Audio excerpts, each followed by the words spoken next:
Hello, my name's Wehrle. I sometimes go by the name of Simon, and this is a board game special. I'm going to be talking about your board game collection and maybe getting rid of a few board games, which seems a bit weird in this day and age of wanting to have the biggest and largest collection, but I'm doing it right now, and I thought I might talk about why I'm actually doing it. Before we get started, though, I just want to say this is amazing artwork. This is from the game Woot, which is coming out later this year. It's from the same publisher that Vast, and the artist is Kyle Ferrin. I love the artwork. It reminds me of like a nice kids storybook. I think it's like the Beatrix Potter especially. So really looking forward to that when it comes out. And I have backed it on Kickstarter. But yeah, let's just talk about the board game world. You see, like there's a lot of games that come out. There's like what 9,000 a year or some ungodly number, and we now have what Origins is this past, and we now have Gen Con coming up soon, and then there's going to be Essen after that, and I will be doing my thoughts videos on those. But there's games I want to get. If you go back and look down my timeline, you'll have seen that there's a top 10 list of the games I want to get for this year, and I haven't even got half of them, and I still want to get them.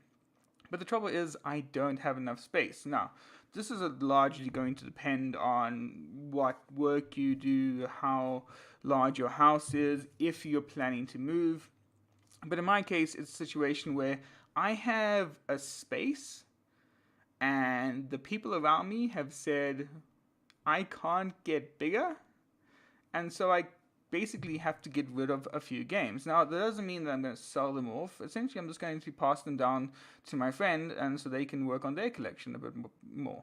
And the games I'm getting rid of are not bad games. They're not amazing games, but they're fairly good games. Anyone's going to be happy to play with them. I think few of them, if I look at my collection now, you can see over here, that's a couple of them. There's like things like the Prodigals Club, which is a good game, quite fun, but it just don't seem to get a lot of chances to play. Or One Night Ultimate Revolution, which is a take on One Night Werewolf, which just didn't see play in my group, so I can't really keep it. I mean, I could, but then I have other games that are kind of filling that spot, and that's also one of the reasons why I'm getting rid of the games, because another game has taken their spot, or another game might take over their spot. So there's other things like New York 1901. Great game. It's a nice Ticket to Ride style game and putting down buildings, but I might be getting Council of Four later this year, and that's most likely going to replace New York 1901. So you can kind of see where I'm coming at. There's also a case of, I have about 100 games in my collection, so I need to know the rules to a lot of them. And it's also, I'm thinking, okay, what games do I want to take with me when I move, right? If I move house, right?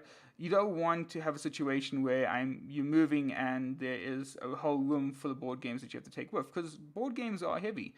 I'm thinking now, if I ever try and leave the country I'm in, what's going to happen then? Are these board games going to stay with me, or will I have to then ship them over? How much is that going to cost?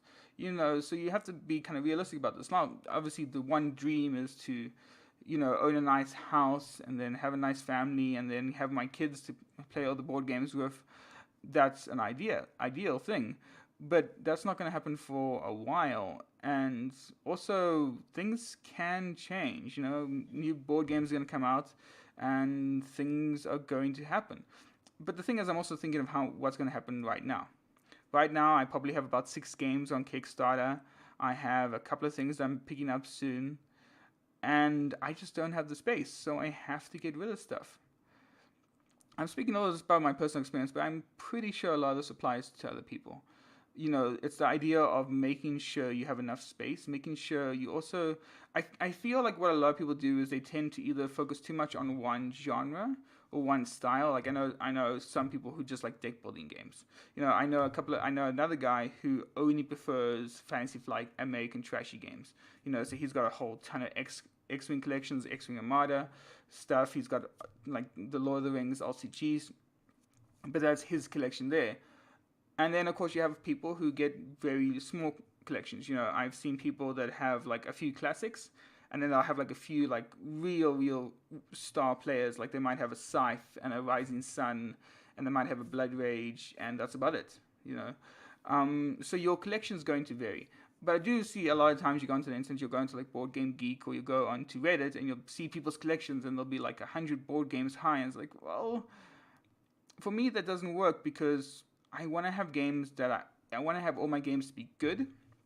I want all my games to be like I want a situation where every game I pull off the shelf, I know I'm going to have an absolute blast with. I know it's going to suit me right down to the T. And again, it's not to say that these games are bad. I absolutely loved Runebound. But I look back at it and think, well, you know what? I have Imperial Assault. That's kind of the same thing. They might do a Descent 3rd edition, and I'll most likely pick up that if it comes out.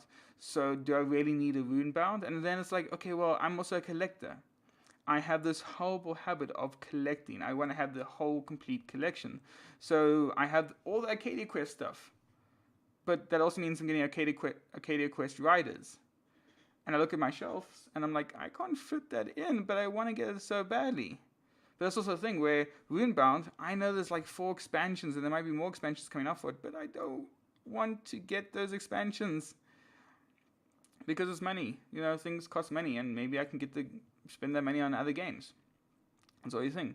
So I think a lot of it just comes down to how I'm specializing in my collection. I'm making sure that my collection suits me, then suits my play groups, and then suits people I want to introduce board games to. That's generally the layers I'm going to when it comes to the games. And I also want to make sure that all my games are good. So if a game is only sitting on like my list on Board Game Geek at like a 6 or a 7, I might look at it a few times and be like, you know what, maybe I should change the rating of this. Is it still good? Then I might think of getting rid of it. Like I have Munchkin Loot Letter or Munchkin Love Letter, which is Love Letter. And it's been so much fun to play that over the years. But at the same time, I have a whole bunch of other small little games that I just like to get to the table more often. And they play in the same time as Love Letter. So, gives and takes. It's like swings and roundabouts. You are wanting to cull your collection not because you think games are bad, right?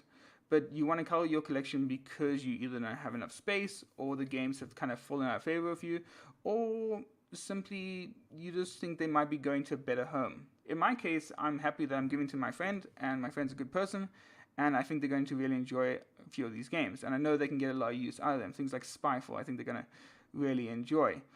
And again, it's simply because I'm not seeing myself playing it in the next year or the next 3 years. There's also another thing where I think this is more of a personal thing. I don't know if it's going to apply to other people. But I have my weekly group, and then I also go and play board games once a month at an event. And they got a ton of demo games out there. And they have demos of all of these games. And a lot of these games I'm also giving away are games I'll most likely only play there. So you understand that someone has a copy of the game already, so I don't need to have that copy. So yeah, it's not a bad thing to cull. I think it's good. I think board games are meant to be given out to people. There's also a thing of like, okay, should I sell the games instead? And to be fair, I don't think that's fair, really. The thing is, you're charging people money for a game that's already been used, and that's going to be missing sales from a person like a local game store. So that's not fair on that side either. And really, it's easier to get rid of stuff if you're just giving it to people, right? They want to get the game, and you want to give the game to them. I've seen sometimes that people are like, I'm going to sell my collection. And it's like, okay, great, what are you charging? And they'll give you some ludicrous amount. You're like, those are all secondhand games, and maybe half of them I don't even want, so why would I do that? I think here's the thing. If you have your money to buy board games, because again, this is like an expensive hobby, and it's a luxury that people have. If you have the money to afford to buy games upon games that come out yearly, then you might not need the money that you get from selling on second-hand stuff. And it's just something to think about. I think culling your collection is a good thing. I think you can still be selective. I do think I also want to advocate the thing of go onto Board Game Geek, type in your collection, and then try and rank stuff. And try to be very meticulous in how you rank your collections. right? Or how you rank your board games. Don't give 10s to everything. Be realistic about it. Board Game Geek doesn't have the best numerical system. I think it tends to be weighted too much to the high end. Because sometimes like a 3 is still going to be like, I will play it once, and that's like, no, that should be like a 0, right? Just be quite critical of how you rank your games, and then use that information to see like, okay, do I really need these games in my collection?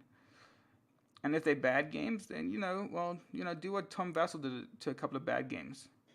I would never suggest destroying games. They are quite good, but give people good games. Cull your collection.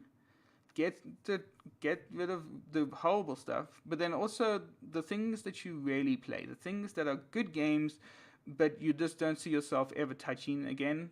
Just give those out to people. I think that's great, because the more people you give it out to, the more people come into the board game community, and that's always a good thing. Maybe it's like a charity thing, and you could also go to a thrift store. Because sometimes you can get some really good deals at a thrift store. I've seen people get Spirit Island at a thrift store. So you could also take that approach to get rid of your game collection. But maybe just avoid doing the secondhand stuff. Anyway, that's going to be for me. I hope you have enjoyed this little conversation of me talking about what I'm doing with my collection. I hope it's given you some ideas. Maybe you have some ideas. Leave a comment if you're thinking of maybe like shrinking down your collection, or if you have worries about moving with your collection.